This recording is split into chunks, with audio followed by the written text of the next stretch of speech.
Assalamualaikum warahmatullahi wabarakatuh. Kembali lagi bersama kami di channel Wisata Ilahi. Hari ini kita akan membahas kisah seorang sahabat Nabi Muhammad SAW yang bernama Abdullah bin Jahash. Nah, tokoh sahabat yang akan kita bawakan saat ini adalah seseorang yang begitu akrab dengan Nabi Muhammad dan salah seorang yang pertama kali masuk Islam. Dia adalah anak dari bibi sepupu Rasulullah SAW karena ibu Abdullah yang bernama Umaymah binti Abdul Muttalib adalah bibi Rasulullah. Dia juga menjadi ipar Rasulullah karena saudarinya yang bernama Zainab binti Jahash adalah salah seorang istri Nabi Muhammad SAW dan menjadi salah seorang ummahatul mukminin. Dia adalah orang yang pertama disematkan dengan panji Islam. Dia juga yang merupakan orang pertama yang mendapatkan gelar Amirul Mukminin. Dialah Abdullah bin Jahash al-Asadi. Abdullah bin Jahash masuk Islam sebelum Nabi Muhammad SAW masuk ke dalam Darul Arqam. Ya, dia juga termasuk orang-orang pertama yang masuk Islam. Saat Nabi Muhammad SAW mengizinkan para sahabatnya untuk berhijrah ke Madinah untuk menyelamatkan agama mereka dari siksaan kaum Quraisy, Abdullah bin Jahash adalah menjadi orang kedua kaum muhajirin karena tidak ada yang mampu mendahulinya mendapatkan kemuliaan ini selain Abu Salamah. Berhijrah di jalan Allah dengan meninggalkan keluarga dan tanah air bukanlah hal yang baru bagi Abdullah bin Jahash. Sebelumnya ia pernah berhijrah bersama beberapa anggota keluarganya ke Habasyah. Akan tetapi hijrahnya kali ini terasa lebih luas dan lengkap. Semua keluarga dan kerabatnya turut berhijrah bersamanya. Tak kurang anak-anak ayahnya, baik pria maupun wanita, tua ataupun muda, bahkan anak-anak. Rumahnya adalah rumah Islam dan sukunya adalah suku iman. Sebelum mereka meninggalkan Makkah, nampak kampung mereka terlihat begitu sedih dan haru. Ia nampak kosong dan tak berpenghuni, seolah ia belum pernah terisi dan tidak pernah terjadi percakapan dalam rumah yang ada di dalamnya. Tidak lama berselang sejak Abdullah berhijrah bersama orang yang mengikutinya, maka beberapa pembesar Quraisy keluar berkeliling kampung di Mekah untuk mengetahui siapa di antara kaum muslimin yang telah pergi meninggalkan kampung mereka dan siapa yang masih diam menetap. Salah seorang dari pembesar Quraisy tadi adalah Abu Jahal dan Utbah bin Rabi'ah. Maka Utbah memandang ke arah rumah-rumah Bani Jahash yang ditiup angin pembawa debu dan pintu-pintu yang terbuka. Demi melihat itu, Utbah berkata, "Kampung Bani Jahash kini menangisi penduduknya." Abu Jahal langsung menimpali, "Siapakah mereka sehingga kampung ini menangisinya?" Kemudian Abu Jahal meletakkan tangannya di tembok rumah Abdullah bin Jahash, dan rumah tersebut adalah rumah yang paling bagus dan kaya di antara yang lainnya. Dan Abu Jahal berkuasa atas rumah tersebut dan apa yang ada di dalamnya seolah ia adalah pemiliknya. Begitu Abdullah bin Jahash mendengar apa yang dilakukan Abu Jahal terhadap rumahnya, maka ia melaporkannya kepada Rasulullah. Maka Rasulullah bertanya kepadanya, "Apakah engkau tidak rela, ya Abdullah, jika Allah akan menggantikannya dengan sebuah istana di surga?" Ia menjawab, "Tentu saya rela ya Rasulullah." Rasulullah bersabda, "Nah, begitulah." Maka menjadi tenanglah jiwa dan hati Abdullah bin Jahash. Hampir saja Abdullah bin Jahash tidak sampai ke Madinah setelah melalui perjalanan yang panjang dan melelahkan dalam hijrahnya yang pertama dan kedua. Hampir saja ia merasakan ketentraman di bawah naungan kaum Ansor setelah ia merasakan penyiksaan yang dilakukan oleh kaum Quraisy, sehingga ia merasakan dengan izin Allah penyiksaan yang begitu berat yang ia rasakan sepanjang hidupnya sejak ia masuk ke dalam Islam. Marilah kita mendengarkan kisah pengalaman yang pahit dan menyakitkan ini. Rasulullah SAW mengirimkan 8 orang dari para sahabatnya untuk melakukan tugas kemiliteran dalam Islam. Salah seorang dari mereka adalah Abdullah bin Jahash dan Sa'ad bin Abi Waqqas. Rasulullah bersabda, "Aku akan menunjuk pemimpin di antara kalian, yaitu orang yang paling kuat merasakan lapar dan haus." Kemudian Rasulullah menyematkan panji mereka kepada Abdullah bin Jahash, dan karenanya ia menjadi amir pertama yang ditunjuk untuk memimpin sekelompok orang dari kaum muslimin. Rasulullah SAW menunjukkan tujuan yang harus ditempuh oleh pasukan Abdullah bin Jahash dan beliau memberikan sebuah surat kepadanya. Rasul memerintahkan kepada Abdullah agar tidak membukakan kecuali setelah menyusuri perjalanan selama 2 hari. Tatkala 2 hari perjalanan telah ditempuh oleh pasukan, maka Abdullah bin Jahaz membuka surat tersebut. Ternyata di dalamnya tertulis, "Jika engkau telah membaca suratku ini, maka berjalanlah ke arah sebuah pohon kurma yang berada di antara Taif dan Makkah. Pantaulah suku Quraisy dari sana dan sampaikan kepada kami informasi tentang mereka." Begitu Abdullah bin Jahaz selesai membaca surat tersebut, ia langsung berkata, "Baik, kami akan menaati perintah Nabi Muhammad SAW." Lalu ia berkata kepada para sahabatnya, "Rasulullah memerintahkan aku untuk pergi ke sebuah pohon kurma yang 7 agar aku dapat memantau suku Quraisy sehingga aku dapat memberikan informasi tentang mereka. Beliau melarangku untuk memaksa salah seorang di antara kamu untuk pergi menemaniku. Siapa yang ingin mendapatkan kesyahidan dan ingin melakukannya, maka silakan menemaniku. Barang siapa yang enggan melakukannya, maka silakan kembali dan ia tidaklah tercela." Kaumnya menjawab, "Kami mendengar dan taat kepada Rasulullah. Kami akan berangkat bersamamu sebagaimana Nabi menyuruhmu." Lalu pasukan tadi melanjutkan perjalanan mereka sehingga tiba di pohon kurma yang dimaksud. Dan mereka lalu mencari berita lewat kafilah yang lewat untuk mendapatkan informasi tentang kaum Quraisy.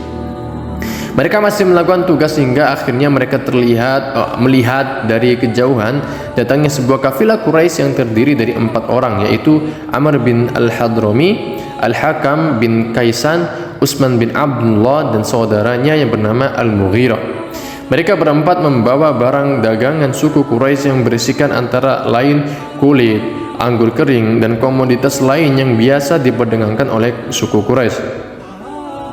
Ketika itu para sahabat Rasulullah tadi mulai bermusyawarah. Hari itu adalah hari terakhir dari bulan-bulan haram di mana perang dilarang. Mereka lalu berkata, "Jika kita membunuh mereka sekarang, maka kita membunuh mereka dalam bulan haram. Itu berarti merusak kehormatan bulan ini dan dapat membangkitkan amarah semua bangsa Arab.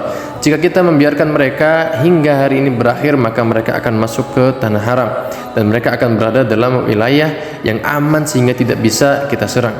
Mereka terus bermusyawarah hingga mereka bersepakat untuk menyerang mereka dan membunuhnya dan merampas harta bawaan mereka sebagai ghanimah. Dalam beberapa saat saja mereka dapat membunuh salah seorang dari mereka, menawan 2 orang, dan salah satunya berhasil melarikan diri. Abdullah bin Jahaz dan para sahabatnya menggiring kedua tawanan dan barang bawaannya menuju Madinah. Begitu mereka menghadap Rasulullah dan mengetahui apa yang mereka telah lakukan, maka Rasulullah langsung menolaknya dengan keras. Beliau bersabda kepada mereka, "Demi Allah, aku tidak memerintahkan kalian untuk berperang. Aku memerintahkan kalian untuk memberikan informasi tentang kaum Quraisy dan mengawasi gerak-gerik mereka." Rasulullah melihat kondisi kedua tawanan tadi dan memutuskan perkara mereka. Rasulullah menolak barang bawaan mereka dan beliau tidak mengambil sedikit pun darinya. Pada saat itu Abdullah bin Jahaz dan para sahabatnya merasa amat menyesal dan merasa yakin bahwa mereka akan celaka karena melanggar perintah Rasulullah. Beban terasa semakin bertambah bagi mereka saat para sahabat yang lain mulai mencerca mereka dan menjauh saat berpapasan dengan mereka dengan berkata, "Mereka telah melanggar perintah Rasulullah." Mereka semakin merasa terjepit saat mengetahui bahwa suku Quraisy menjadikan kejadian ini sebagai presiden buruk untuk mengalahkan dan menangkap Rasulullah dan menyebarkan berita ini ke seluruh kabilah Arab. Kaum Quraisy mengatakan, "Muhammad kini telah menghalalkan bulan haram, ia telah menumpahkan darah, merampas harta dan menahan tawanan." Tidak usah ditanyakan betapa kesedihan yang dirasakan oleh Abdullah bin Jahaz dan para sahabatnya akibat cerita yang mereka rasakan, dan juga karena rasa malu mereka kepada Rasulullah karena telah membuat Rasulullah dalam kesusahan. Saat bencana begitu besar terasa menimpa mereka dan musibah yang berat terasa, maka datanglah sebuah kabar gembira yang mengabarkan bahwa Allah telah beridha dengan perbuatan mereka, dan Allah telah menurunkan sebuah ayat kepada nabinya tentang hal ini. Janganlah ditanya betapa gembiranya mereka. Para manusia saat itu berdatangan kepada mereka sambil memeluk dan mengucapkan selamat, dan mereka semua membacakan ayat yang turun yang berkenaan dengan apa yang telah dilakukan oleh teman-teman atau sahabat-sahabat Nabi Muhammad SAW. Allah pun berfirman, yas'alunaka 'anis syahril harami qitalin fihi qul qitalun fihi kabir wa saddun an sabilillahi wa kufrun bihi wal masjidil haram wa ikhraju ahlihi minhu akbaru indallah wal fitnatu akbaru minal qatl. Mereka bertanya tentang berperang pada bulan haram. Ketahuilah, berperang dalam bulan ini adalah dosa besar. Tetapi menghalangi manusia dari jalan Allah, kafir kepada Allah, menghalangi masuk Masjidil Haram dan mengusir penduduknya dari sekitarnya lebih besar dosanya di sisi Allah, dan perbuatan fitnah lebih besar dosanya daripada pembunuhan. Begitu ayat-ayat ini turun, maka jiwa Rasulullah menjadi tenang. Maka Rasul baru mau mengambil barang bawaan dari Abdullah bin Jahaz, ya, Abdullah bin Jahaz dan sahabatnya setelah mendengarkan ayat tersebut.